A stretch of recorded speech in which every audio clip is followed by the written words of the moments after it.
श्रावणाची आली बहार, आरोग्याचा हा सण, हलक्या फायबरयुक्त लाया खाऊन सदृढ ठेवूया मन.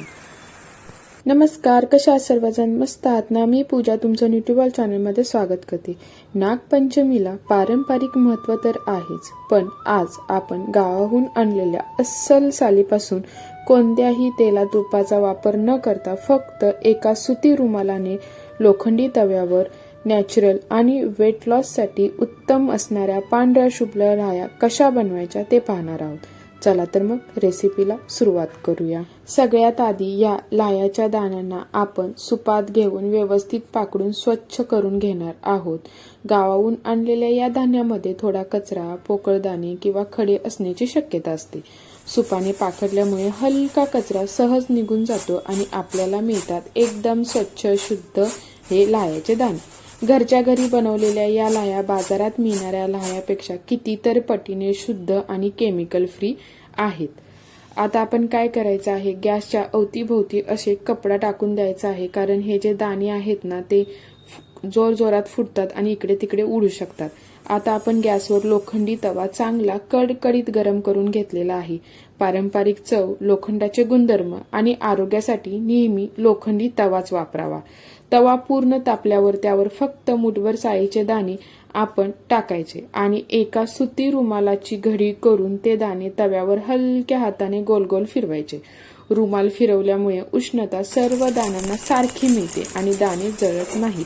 हे बघा किती सुंदर आणि पांढऱ्या शुभ्र लाया फुटायला लागलेल्या आहेत. अगदी 1 ते 2 मिनिटात आपली एक बॅच तयार होते. याच पद्धतीने आपण सर्व लाया बनवून घेऊयात. आता आपण दुसरी बॅच पण तशीच तयार करून घेणार आहोत. आमच्याकडे ना या लाया आदल्या दिवशी करतात आणि दुसऱ्या दिवशी नागपंचमीला पुरणपोळी आणि नैवेद्य करून ह्या लाया वारुळाला घेऊन जातात. काही ठिकाणी नागपंचमीच्या दिवशी गॅसवरती किंवा चुलीवरती तवा ठेवत नाही, त्यामुळे फक्त ह्या लायांचा दूध, गूळ आणि लाया सोबतच खाऊन उपवास सोडतात. तुमच्याकडे कशी पद्धत आहे ती मला कमेंट करून नक्की सांगा. आपल्या सर्व लाया बनवून झालेल्या आहेत. आता आपण जाणून घेऊया की या लाया आपल्या आरोग्यासाठी इतक्या फायदेशीर का आहेत आणि नागपंचमीला या का खाल्ल्या जातात. पहिली गोष्ट, श्रावण महिन्यात पावसामुळे आपली पचन संस्था खूप मंदावलेली असते. लाया पचायला अत्यंत हलक्या असतात, त्यामुळे पोटावर ताण येत नाही. दुसरी गोष्ट, लाया हाय फायबर आणि लो कॅलरीज असतात. यामध्ये फॅट्स अजिबात नसतात. यामुळे वजन कमी करणाऱ्यांसाठी आणि डायबिटीज असलेल्यासाठी हा एक उत्तम गिल्ट फ्री स्नॅक्स आहे. तिसरी गोष्ट, आयुर्वेदानुसार पावसाळी हवेमुळे शरीरात वाढणारा पित्तदोष आणि उष्णता शांत करण्याचं काम या लाया करतात. नागपंचमीच्या दिवशी शेतात नांगरणी करणे किंवा घरात विळी तवा वापरणं निषिद्ध मानलं जातं, जेणेकरून निसर्गातील जीवजंतूंना इजा होऊ नये. अशा वेळी चूल न पेटवता आधीच भाजून तयार असलेल्या ह्या लाया दूध किंवा गुळासोबत खाऊन उपवास सोडण्याची आरोग्यदायी परंपरा आपल्या पूर्वजांनी सुरू केली.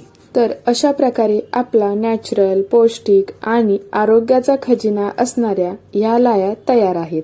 या नागपंचमीला तुम्ही अशा घरगुती लाया नक्की बनवून पहा आणि फॅमिलीला आरोग्यदायी ट्रीट द्या. आजची ही माहिती आणि रेसिपी तुम्हाला कशी वाटली नक्की कमेंट करून सांगा. आणि हो, व्हिडिओ आवडला तर लाईक, शेअर, सबस्क्राईब करायला विसरू नका आणि तुमच्या मित्रमैत्रिणींसोबत पण शेअर करा. पुन्हा भेटूया अशाच हेल्दी रेसिपी सोबत आणि सर्वांना नागपंचमीच्या हार्दिक शुभेच्छा. धन्यवाद.